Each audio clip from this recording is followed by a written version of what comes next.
Hi friends, कशा आहात? सगळ्यांना श्री स्वामी समर्थ. हे दुपारचं वातावरण होतं. 2 दिवस झाला आता पाऊस थोडासा कमी आला आहे. आता बऱ्यापैकी ऊन यायला लागलेलं आहे. दुपारचे 2 वाजले होता. हा व्हिडिओ थोडासा लेट अपलोड झाला आहे कारण थोडंसं काम होतं त्याच्यामुळं. आणि मी हे संध्याकाळच्या जेवणामध्ये चकोल्या बनवायला घेतल्या होत्या.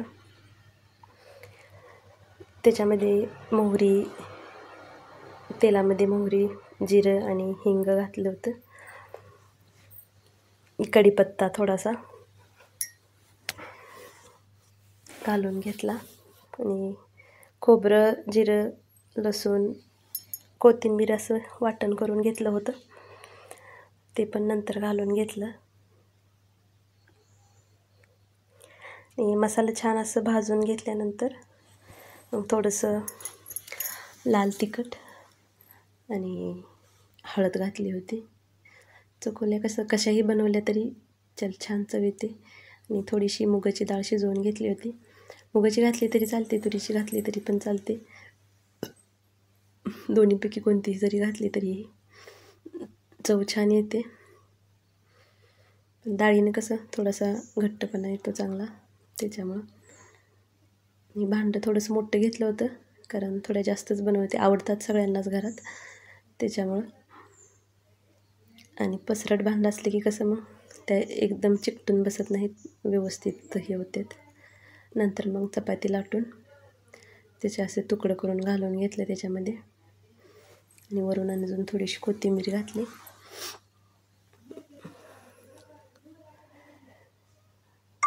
चकुल्या पटकन शिजतात, जास्त काही वेळ लागत नाही त्याला शिजायला. आणि हा बुधवारचा व्हिडिओ आहे कारण उद्या गुरुवार आहे म्हटल्यानंतर मग साफसफाई करून घ्यायची होती. मार्गशीर्ष महिन्यातला पहिला गुरुवार पूजा मांडायची म्हटल्यावर क्लिनिंग सगळं म्हणलं आजच करून घ्यावं. बेडशीट पण चेंज करायच्या होत्या. मग बेडशीट चेंज करायच्या अगोदर सगळं जाळ्या वगैरे काढून घेते कारण इकडच्या क्लायमेटमध्ये काय होतं, जाळ्या पटकन होतात. 8 दिवस झालं की लगेचच अशा जाळ्या दिसायला सुरुवात होतात कुठं बेडला, दरवाजाला किंवा खिडक्यांना. असं म्हणजे इकडचं क्लायमेटमध्ये जरा थोड्या पटकनच होतात. मग अगोदर सगळ्या जाळ्या वगैरे झाडून फॅन क्लीन करून घेते आणि नंतर मग बेडशीट काढते कारण तो वरचा धुरळा सगळा त्याच्यावरती पडला जातो. आणि नंतर मग गादी काढून बेड झाडून असं सगळं पुसून घेते. बेडच्या साईडनेही जाळी तयार झालेली असते ते सर्व क्लीन करून घेते. आणि हे सगळं डीप क्लिनिंग आठवड्यातून एकदाच करते, म्हणजे ज्यावेळी बेडशीट काढायला घेईल त्यावेळी हे सगळं करून घेते. आणि आज बदलायची होती बेडशीट, उद्या गुरुवार आहे म्हणल्यानंतर आज थोडी एक्स्ट्राची साफसफाई पण करायची होती. मग हे सगळं आवरून घेतलं. ही गादी आहे ती काय होतं, जास्त वेट आहे त्याचं, उचलत नाही एकाला. मग ते कधी त्याने असलं तर त्यांच्या मदतीनं काढते, नाहीतर मग हे असं वरूनच झाडून घेते कारण त्याचं जास्तच वेट आहे. आणि दुसऱ्या गादीचं वेट नाही त्यामुळे एकटीला उचलायला येते. पण काय होतं, असं वेट जास्त असलं की गादीला बेडशीट, कोणतंही बेडशीट असलं तरी कॉटन, पॉलिस्टर असं बसतं, व्यवस्थित निघत नाही ते. पण ज्या गाद्या हलक्या असतात ना त्याचं बेडशीट असं लगेचच हे होतं.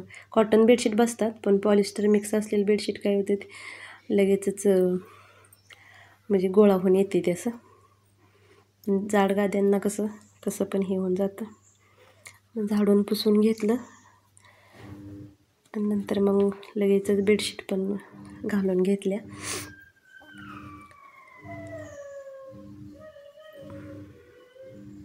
मग नंतर परत आठवडाभर नुसतं खालून फरशी झाडून पुसून घेतलं की होऊन जातं. बाकी मग जास्त काही करावं लागत नाही.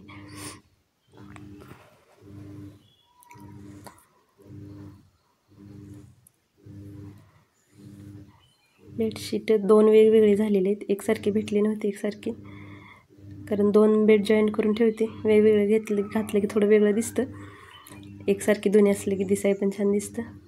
पण तसे भेटले नव्हते मला गेल्या वेळी, त्यामुळे मी वेगवेगळेच घेतल्या होत्या. नंतर बेडरूम झालं की लगेच हॉल पण क्लीन करायला घेतला. जाळ्या वगैरे काढून, खिडक्या पुसून, सोफा झाडून घेतला.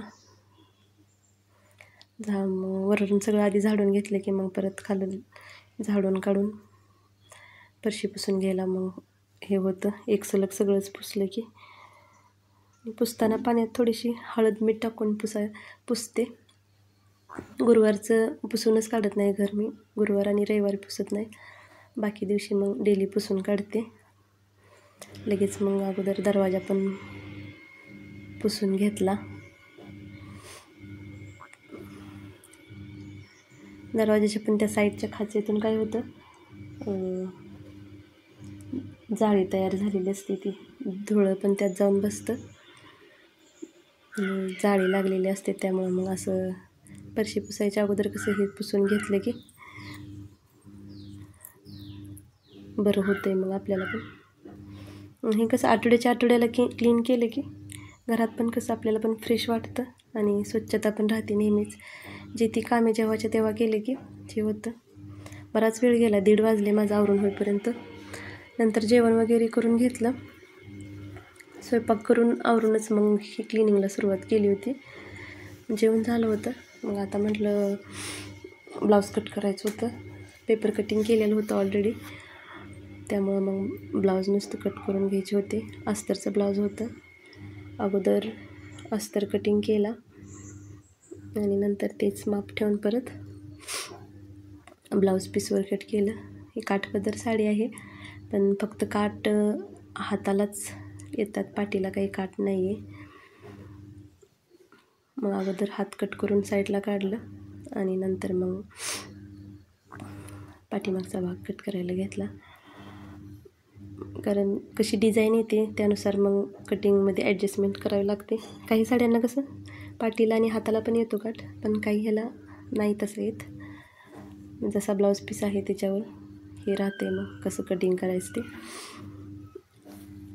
आणि हे अस्तर आहे ते इकडे असे, इकडचे ते 20 रुपयेवाले अस्तर भेटतात ते ना अगदी नाईस असे असतात. ते पटकन खराब होऊन जातात, त्यामुळं ते आता कोण वापरत नाही. हे 40 रुपयाला भेटतात. चांगले अस्तर आहेत, बरेच दिवस टिकतात. ब्लाऊज जरी खराब झाला तरी अस्तर व्यवस्थित राहतं आहे. असं म्हणजे जाड कापड आहे अगदी. असं 40 रुपयाला भेटतं ते. मग आता सगळ्याजणी तशाच लावतात, कारण साड्या एवढ्या चांगल्या घ्यायच्या आणि मग अस्तरसाठी परत ब्लाऊज खराब झालं की कसं परत ब्लाऊज व्यवस्थित नसला तर मग साडी घालायला ती नको वाटते. त्याच्यामुळं मग जरी अस्तर तो नाही भेटला मॅचिंग तर मग ब्लाऊज पीसच लावते आतमधून अस्तरच्या जागी. आणि ही आता मी दुसरी साडी पण कट करायला घेतली. कटिंगला जास्त वेळ जात नाही, ऑलरेडी पेपर कटिंग काढलेलं असले की कसं पटकन होतं. पण आधी अस्तर कटिंग करताना अगदी परफेक्ट माप ठेवून कट करून घेते आणि नंतर मग ब्लाऊज पीसवर कट करताना एक्स्ट्राचं माप ठेवून, कारण ते नंतर कट करून साईडलाच निघतं, त्याच्यामुळं एक्स्ट्रा थोडंसं घेतलं तरी चालतं. आणि ह्याची पण आता अस्तर कटिंग झाली होती, मग लगेचच ब्लाऊज पीस पण घेतला कट करायला. ही क्रीम कलरमध्ये साडी येते, छान आहे साडी अशी. याचं फक्त पाठीलाच म्हणजे त्याच्यावर बारीक अशी खड्याची डिझाईन आहे, पण ते दोन्ही हातांना पुरत नव्हती म्हणल्यानंतर ती पाठीला घेतली. आणि मग हाताला म्हटलं दुसरी काहीतरी खड्यांची लेस वगैरे लावू शकतो बारीक ह्याची. मग आता दोन्ही पण ब्लाऊज कट करून झाले होते. मग असं ज्याचं त्याचं कटिंगचं पीस हे करून असं कवरमध्ये घालून ठेवते, म्हणजे परत शिवायला बसलं की कसं पटकन भेटून जातं. आणि एक्स्ट्राचं थोडं असतं ते परत पायपिंगला किंवा हुकाची पट्टी करायला असं लावायला ते लागतात. मग तेही एकत्र गोळा करून ठेवते आणि नको असलेलं वेस्ट साईडला काढून टाकते, म्हणजे परत आपल्याला शिवताना पण पटकन हे होतं. हे नंतर 2 टॉप फिटिंग करायचे होते. त्यांनी अंगाचं माप देऊन गेले ते, मग त्या मापावरून मग मी माप टाकून हे फिटिंग करायला घेते. हे काय होतं, याची शोल्डर जरा जास्तच होती. आता काय होतं, रेडीमेडच्या टॉपची शोल्डर थोड्या जास्तच येतात पण ते काही दिसायला व्यवस्थित दिसत नाही. मग शोल्डर कमी करायला होते तेच कस्टमर. टाईम जातो बराचसा जरा, कारण शोल्डर कमी करायचं म्हणलं की हातच पूर्ण कट करून साईडला काढावा लागतो आणि नंतर शोल्डर कट करायला लागते. परत मग हात जोडावे लागतात, त्याच्यामुळे थोडासा वेळ जातो. पण तसं शोल्डर कमी केलं की मग छान फिनिशिंग येते, त्यामुळं मग तसं करतात. आणि ह्याच्या स्लीव पण थोड्याशा कमी करायच्या होत्या, म्हटल्यानंतर लगेच ते कट करून माप हे करून घेतलं. आणि हे शेजारचे आले ते, आमच्या शेजारी तिथे एक प्रॉब्लेम झाला होता, त्यामुळे माझ्या व्हिडिओला थोडंसं लेट झालं. कारण आता केरळमध्ये सध्या काय झाले, बाहेरून तमिळनाड, चेन्नई, कर्नाटक साईडचे असे लोक आलेले आहेत. बऱ्याच अशा टीम आहेत, त्यांच्या बरीच लोक आहेत आणि लहान मुलांना पकडून घेऊन जातात, असा प्रॉब्लेम झालेला आहे. आणि आमच्या एरियातच एक लेडीज येऊन गेली होती तशी, त्यामुळं आज दुपारपासून इथं ना पोलीस चेकिंग करत होते. आता मुलांची पण बस आली बघा, तुम्ही बघू शकता खिडकीतून. अगदी रोड साईडलाच असं हे आहे, त्यामुळं आणाय वगैरे काही जायला लागत नाही. पाऊस असला तर जाते घ्यायला रोडवरती छत्री घेऊन, नाहीतर मग त्यांची ते येतात उतरून. मग त्याच सांगायला आल्या होत्या मला की मुलांना अगोदर अजिबातच बाहेर जाऊ देऊ नकोस, असं काहीतरी सांगून फसवून, म्हणजे चॉकलेट दे असं काहीतरी दे हे करून घेऊन जातात मुलांना. बाकी हे करत नाहीत. आणि दिवसा असं फिरून बघतेत वाटतं आणि मग रात्रीच येतात, म्हणजे दिवसा चौकशी करून घेतात ते कोण राहतात, किती माणसं राहतात, कसं काहीतरी विकण्यासाठी हे असंच येतात. बेडशीट, ड्रेस मटेरियल असं काहीतरी हे घ्या ते घ्या करून. पण तसं कोणी आलं तरी दरवाजे उघडून बाहेरच येऊ नका म्हणतात. एका ठिकाणी तरी दरवाजे तोडलेत, दरवाजे उघडले नाहीत म्हणून. आता ते व्हॉट्सअपला व्हिडिओ आले होते 2 दिवस झालं, आणि काही ठिकाणी पकडलेत, पण अजून आहेत ते लोक, त्यामुळं मुलांची थोडीशी आता भीतीच वाटत होती. कारण कृष्णा कसा स्कूलमधून आले की नाश्ता वगैरे झाला की थोडं खेळायचं असते त्यांना, बाहेर सगळी मुलं खेळतात म्हणल्यावर तो पण जातो खेळायला, त्यामुळे आता त्याचंच थोडंसं टेन्शन येत होतं. कारण असं काहीतरी सांगून येतात आणि फसवून, म्हणजे लहान मुलांना उचलून घेऊन जातात. ते चोरी वगैरे असं काही ते करत नाहीत दुसरं काही, पण ते नाही हे केलं की मारतात पण वाटतं, त्याच्यामुळं थोडीशी भीती राहिली. आणि मुलांवर त्यांचा जास्त फोकस आहे, मुलांनाच पकडून घेऊन जातात ते. पण केरला गव्हर्नमेंट खूप चांगलं आहे, लगेचच पकडते. आता नादापूरमध्येच एक टीम पकडली, पण अजून बरीचशीच आहेत. त्यामुळं आज म्हणजे दुपारपासून हे पोलिसांच्या गाड्या फिरतच होत्या आणि चौकशी चालू होती. इथे एका ठिकाणी आले असं त्यांना समजलं होतं, त्याच्यामुळे त्यांची चौकशी चालू होती. भीती वाटत होती आता जास्तच, कारण मुलं बाहेर पडतात, इकडे तिकडे खेळतात म्हणल्यानंतर. मग त्या दोघीजणी आल्या होत्या सांगायला, असं काय असलं की सांगतात, कारण कृष्णा थोडा जास्तच बाहेर पडत असतो. आता मुलं आली होती म्हटल्यानंतर त्यांना मग नाश्ता बनवून दिला. टी व्ही बघत खायचं असते, लक्ष नसते खाली जेवणाकडं. चला तर मग भेटू नंतर एका व्हिडिओमध्ये.